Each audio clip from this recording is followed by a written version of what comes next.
Welcome to The Route to Revenue, two entrepreneurs sharing the path to curbside cash flow. I'm Ben. And I'm Mike. We're both founders of two successful recurring revenue businesses in the home services industry, and we've built our companies from startup to profitable and scalable operations. This is the show for entrepreneurs serious about building sustainable home service businesses. Whether you're starting out, scaling up, or ready to move beyond trading time for money, we share proven strategies for creating predictable monthly revenue streams. And while our expertise comes from the bin cleaning industry, the systems and principles we discuss work for any recurring revenue home service. Think lawn care, pest control, pool maintenance, and beyond.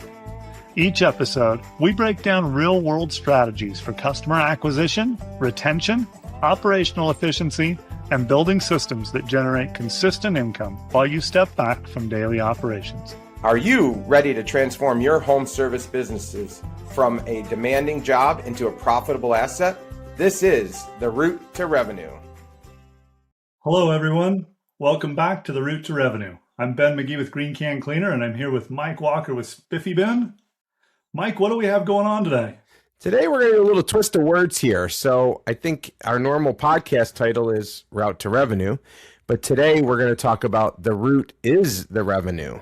Mastering 30 to 40 stops a day in a 20-mile radius and making it more efficient and more profitable. What do you think? Good idea? Thank you. That was clever. I worked hard on that this morning. See what you did. Yeah. That's right. That's right. So the thought is turning your route from a steady engine into a revenue rocket, making sure that we can set ourselves up for success, and we can get rid of some of the time sucks and the revenue sucks of windshield time. Windshield time where you're driving 10 minutes between stops every stop, and how to make that more repeatable, faster, potentially HOA heavier, and all of that working in the next day model. Will, at least for me, I know you've got different thoughts on the next day versus same day, but at least for me and for many of our operators, next day is how many of them are doing it. So what do you think? Well, so first I'd like to point out that we had Chris on as a guest and, with my service area, and this is what he preaches. This is his soapbox. Mm-hmm. So, yeah, shout out to Chris, and definitely Chris Gentry with my Route Pro. Yep. My service area. I'm sorry, my service area. Wow. Yeah. If you don't have MSA on your website, reach out to Chris, figure out the benefits and what it can do for you. It's been very helpful for both of us, I know. Yeah, 100%. Anyway, yeah, we service same day, but route density is still the bottom line to making money. I can tell you on days when we have denser areas, it just goes better. Yeah, 100%. I know there are some days that, and we still haven't cracked the code. We know what the code is, but we haven't fully been able to crack it based on certain areas that we service. There are days where, my driver will come back and go, man, I think you paid me to drive today. And then there's other days where, he goes out and he does 50 stops and he's back by 4:00. So, that's kind of the tale of two routes. Yeah, we have one decent sized neighborhood that we're in. We're actually in there every other week instead of just every 4 weeks. And the reason is because we have, we're at about a 30% density in neighborhood density in that particular neighborhood.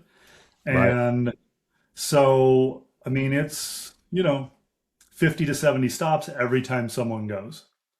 And even at that, it's still, when I do the route, it look at it. And, as you know, Mike, I use a program that tells me how long a route should take. Mm-hmm. And that route comes back at 9.5 hours, and it's done in 6, maybe 7. Right. That's awesome. Yeah. So let's get started. How many clean, tight stops can you stack into a single day?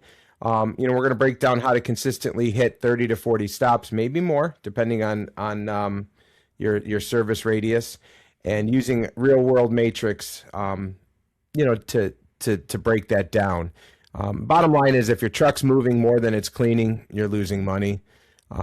We're trying to hop houses to house, like stepping stones, so we can build that cash machine and get it going. So you ready to get going building that, Ben? Let's build that cash machine. I like Awesome. Cha-ching. Okay. What's our first step in this, Mike? So my thought is we'll talk some real numbers, what that looks like, the math, I guess, behind the route to revenue.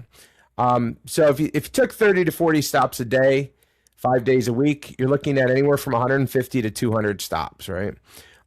With recurring customers, it's a nice predictable base. Depending on your pricing, mine happens to be $30 monthly, 38 every other month, and 45 quarterly. If you figure that, you're going to be right around $30 to $40, depending on the mix, I'm probably closer to $38, $39 roughly, because we've got a little bit more quarterly.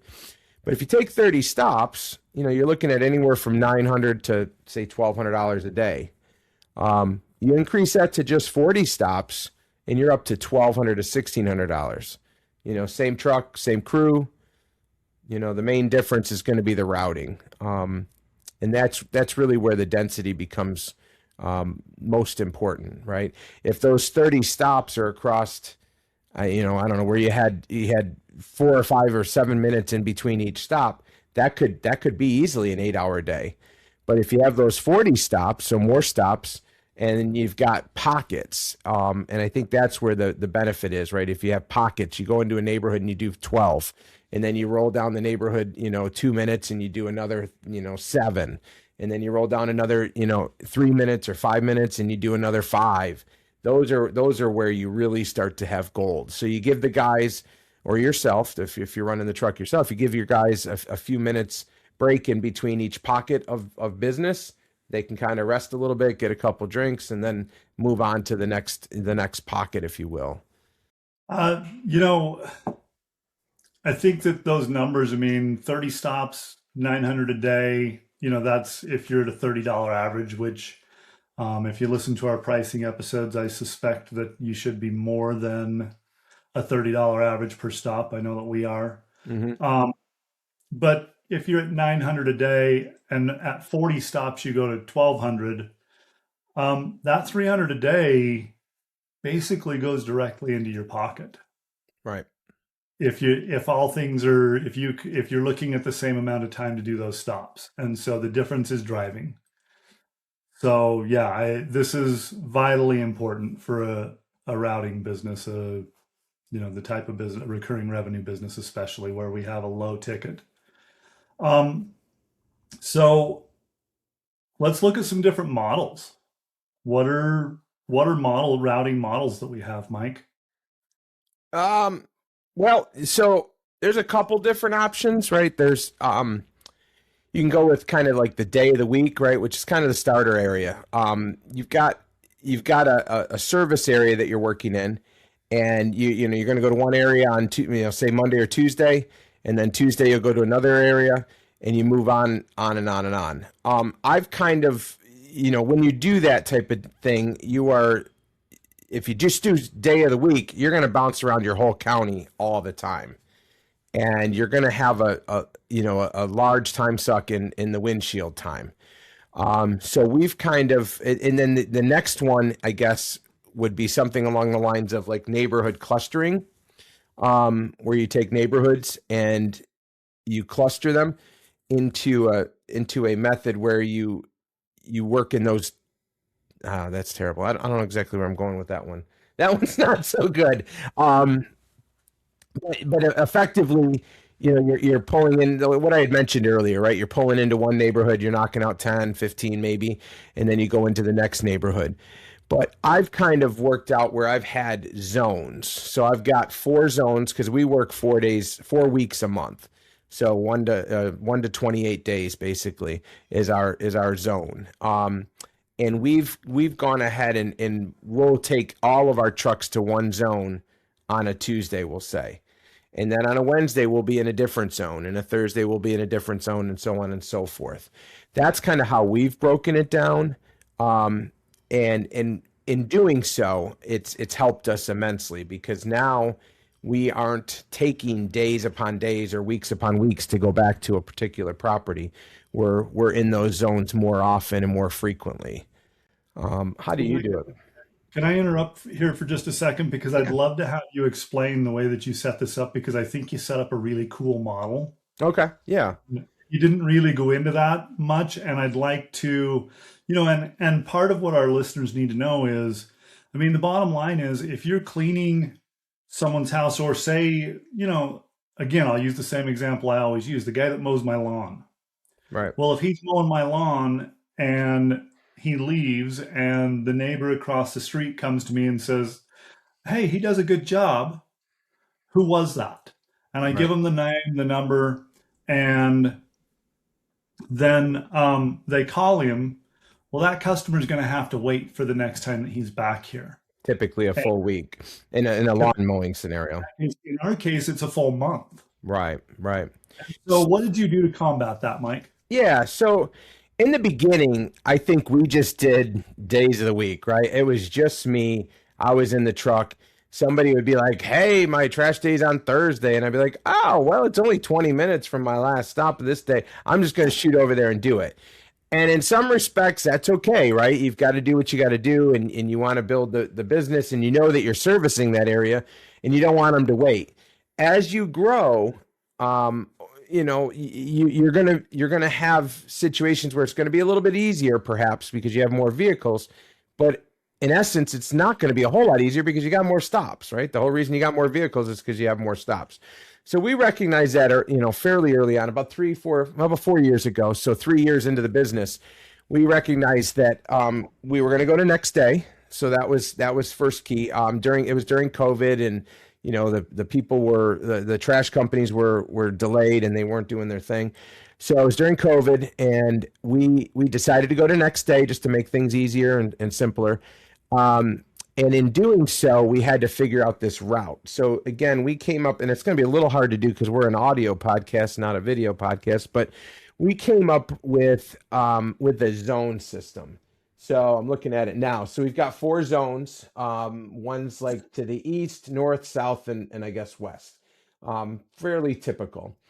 And we decided that we would send all of our trucks to one zone each day, that day.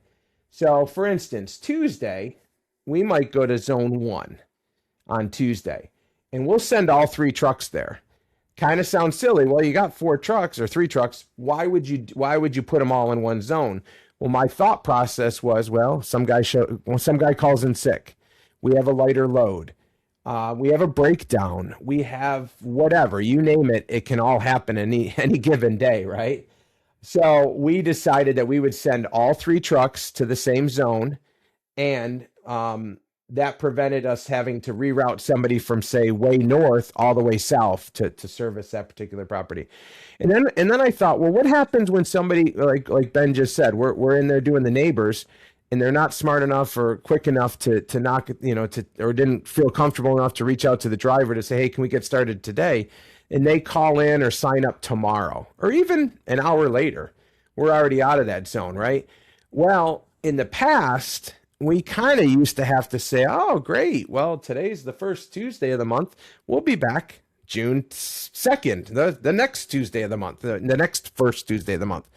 And I recognize that's, in this type of business, it's an immediate gratification to some extent, right? They just got their bins back from the hauler and they're like, "Golly, this is terrible."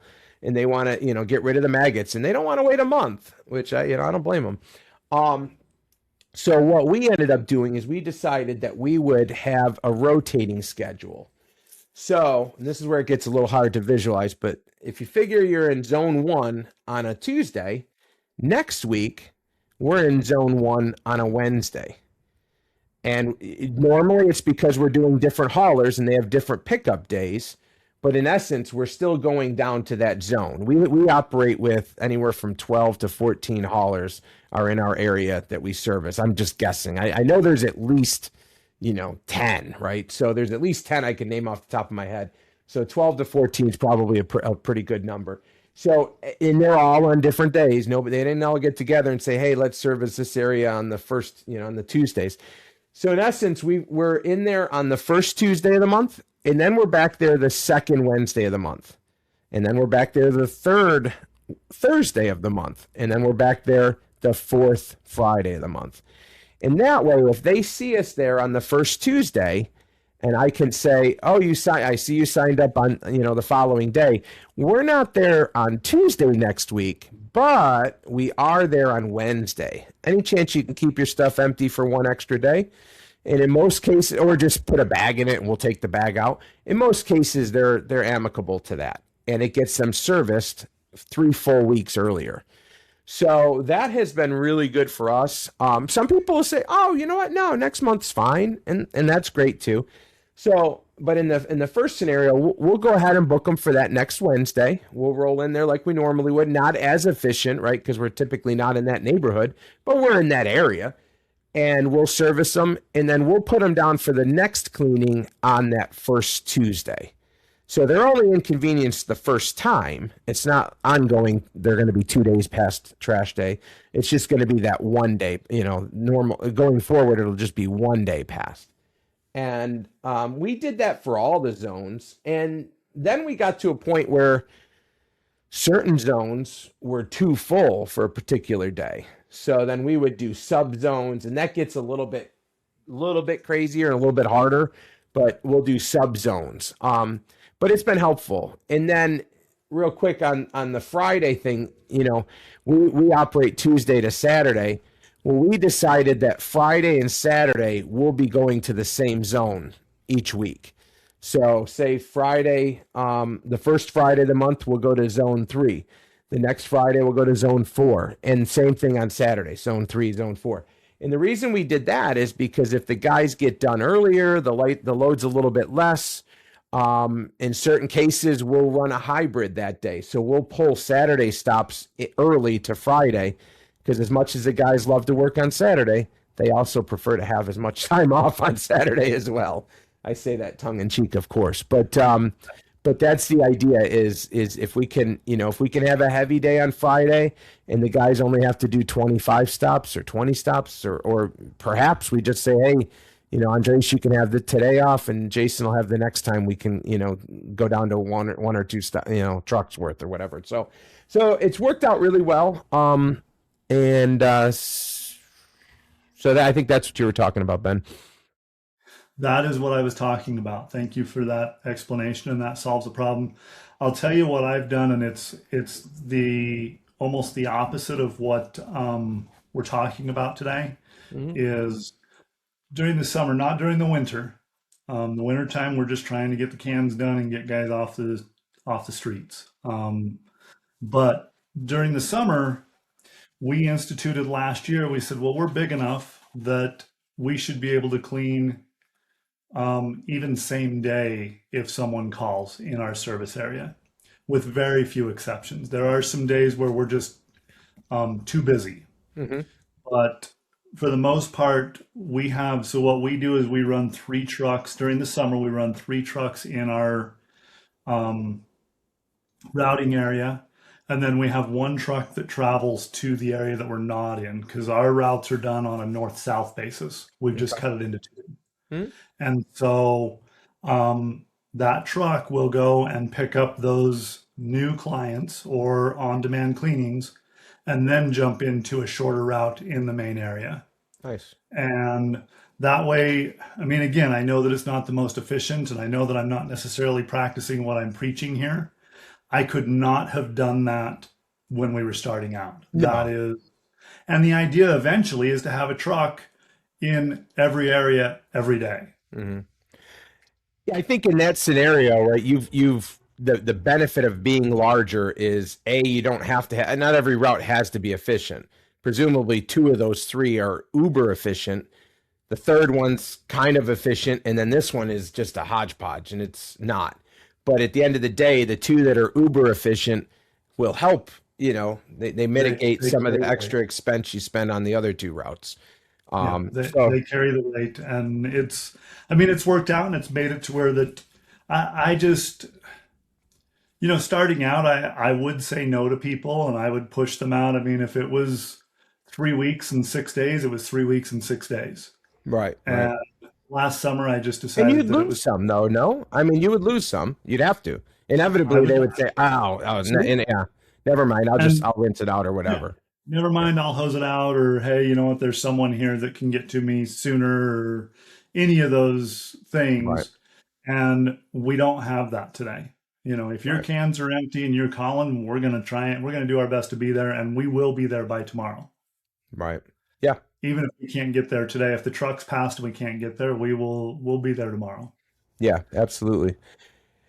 So I think the actual target that I'm reaching for, and I think that in a business like ours, like you had mentioned earlier, this is a low ticket item, right? We're not going and we're not installing landscape lighting for $1,500, and we're not doing pool installations or whatever, right? That are 40, 50, $80,000. This is small ticket items, and it's all has to be built on efficiency because there's no way to make a living slash retirement off of, $30 a stop typically. But if you can cluster those, so the hybrid model, which is really the actual target, is to have a bunch of HOAs like we had talked about earlier with high density, and then you kind of layer them, right? So you're gonna layer in the frequency. So you're gonna have the monthly, the every other month, and the quarterly, but then you're gonna layer in clusters of neighborhoods that have within themselves higher number of stops, right? So ultimately the real goal I think would be, 4 neighborhoods with anywhere from 8, 10, 15 stops in each cluster. So you're running down, I don't know, call it whatever street, Route 242, and you've got, a neighborhood on the right, you go up, 2 miles, you got another neighborhood on the left, and then you go up 3 more miles, you got a neighborhood on the right, and you kind of run that whole street. And then when you're done, you spin around and you head back. That ideally is it. Now it takes time, but can you do that with a strategy, Ben? You can, and this leads into probably what needs to be another episode for us is, and you and I have talked a lot about this, what we've started doing in order to build those, because that's the question. Okay, well, in a perfect world, I'd have all my stops in one neighborhood. I'd leave the shop, I'd drive 5 miles, I'd do 50 stops, and I'd be back to the shop. Right. I'd Do have a that great five day. days, do that 5 days a week, 20 days Do a that month. 5 days a week, and then I'd start my next route that maybe he drives 10 miles. Yeah. Um, Yeah. you know, I mean, but in reality, that just isn't going to happen. And so the question is, how do we build those routes? Well, part of what we do is we strategize our marketing.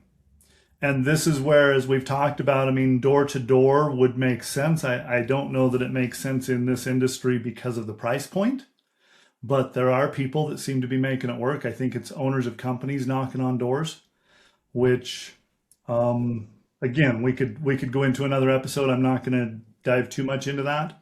Right. What I am going to say is that any kind of targeted marketing that you can push into a neighborhood is how you build those routes.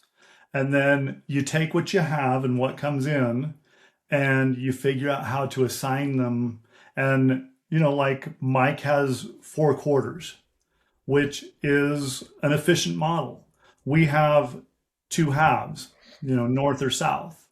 But within those, then our trucks will go to different areas. We just haven't quadranted them out. Right. Right. Um, and so, in a way, you've kind of got to take what you can get. But I think that there's a marketing play to try and build the density in those neighborhoods themselves.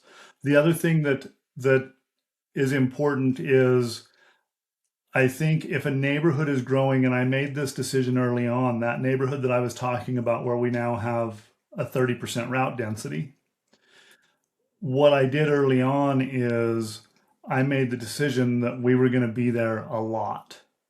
And so we got seen in the neighborhood a lot. Right. And so there were times where I gave up route density in the name of building that neighborhood. Hmm. And that made sense at that point. But now that once we hit a certain point, I said, okay, we kind of have to be there twice, because if we sent a truck in once a month, we couldn't do it. I mean, we can't do that and the rest of our stops on that. I had alluded a little bit to those sub density or sub routes or sub zones. So we got to the point where, if it was Tuesday, the first Tuesday, we couldn't, you'd get up to 150 stops, 145 stops. And, that's a day, there's no joke, right? But then you go to, like, say the next Tuesday or the Tuesday after, say 2 weeks later, and you go, well, we only have 45 that day. So then I kind of acquiesced a little bit and I said, well, we're going to do a sub zone. We're going to pull 40 off of that 140 stop day, get it down to 330s, whatever, 335 stop days. And we're going to take those 40 and we're going to move them to week 1 or week 2 rather, or week 3 on Tuesday. And we made a concerted effort there because we recognized, okay, we can send one truck to zone 1 while the other 2 go to zone 2 and have a lighter day, and we can make this work.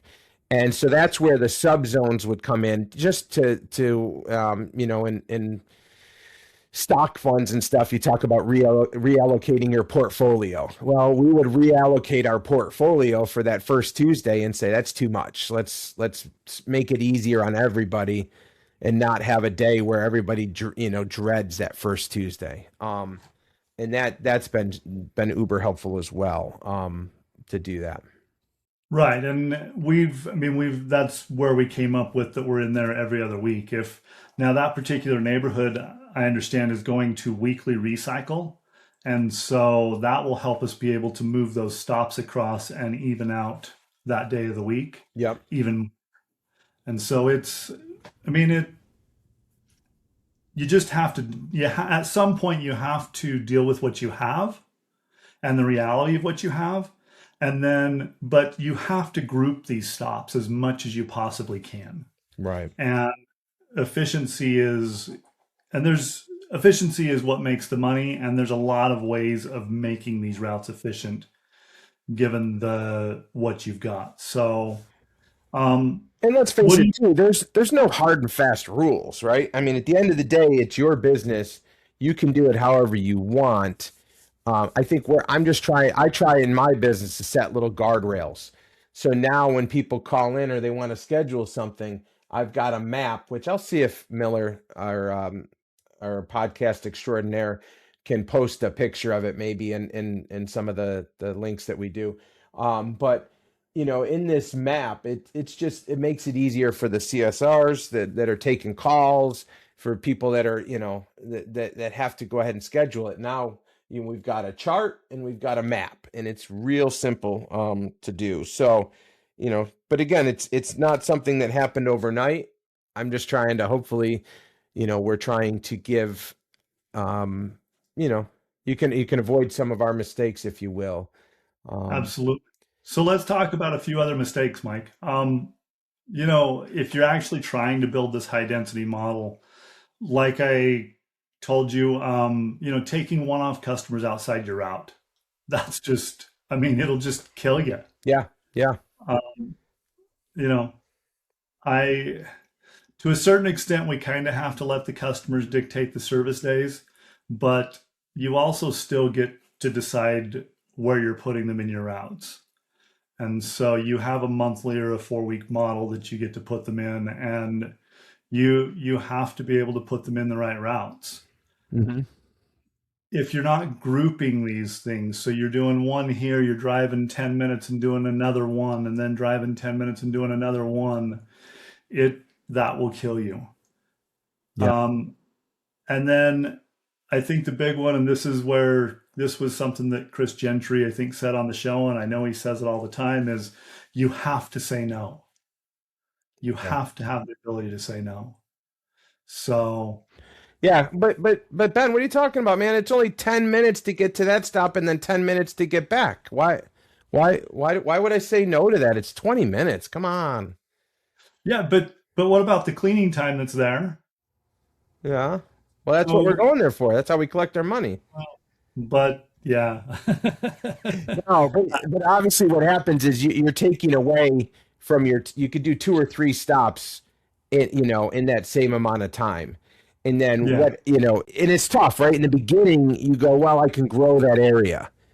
And there may be something to that, but what if you focused on an area that's closer? I remember early days, again, one of my drivers is like, well, I could get a ton of people in, in this particular neighborhood. I said, okay, but it's 30 minutes to get there. So if we can start off where we start off day 2 with 30 stops, I'll send you for a half an hour drive, do the 30 stops and turn around and do a half hour drive back. Sure. But in the beginning, that's not how it happens, right? You have onesies and twosies that sign up. And you got one guy that signs up monthly, and then you might have a guy that signs up quarterly and bi-monthly. Well, now you're going there every month, and you've got 2 stops each of those times. And, that is a really old, terrible way to drive and spend your time doing that. So, Right. So yeah.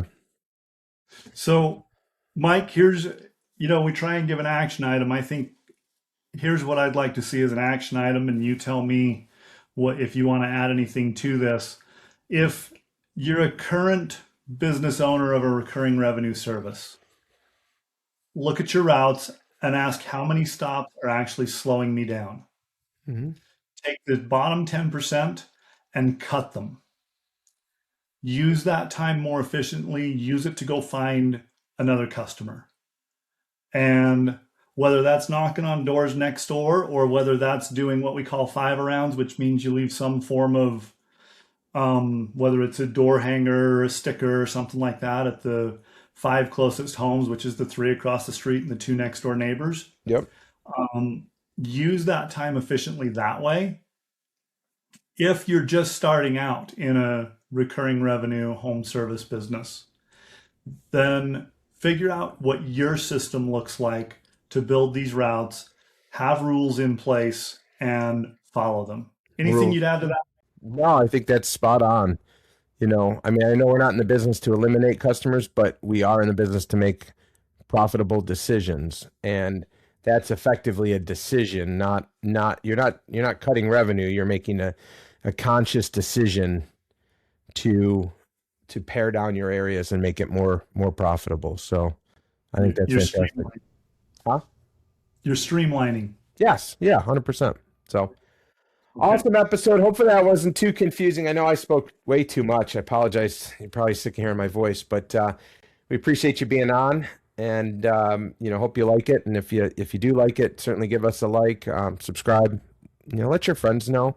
We all have lots of people in this industry that we talk to on a basis, whether it's just a link on Facebook or what have you. We would appreciate it. So thanks again, Ben. Appreciate your time. Thanks, Mike. Thanks, everyone. Have a great day. Well, Ben, that's a wrap on another episode of The Route to Revenue.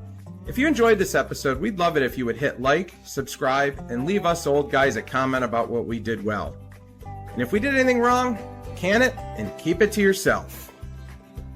If today's strategy sparked some ideas for your business, don't keep them to yourself. Share this episode with a fellow entrepreneur who could benefit from these insights. Remember, building a recurring revenue business, it's not about perfection, it's about progress. Take one actionable step from today's discussion and implement it in your business this week. Want to connect with us between episodes? Find us on Facebook or at our website.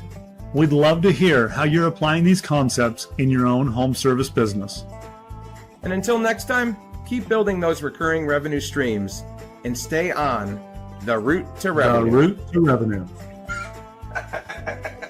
Nice, Ben.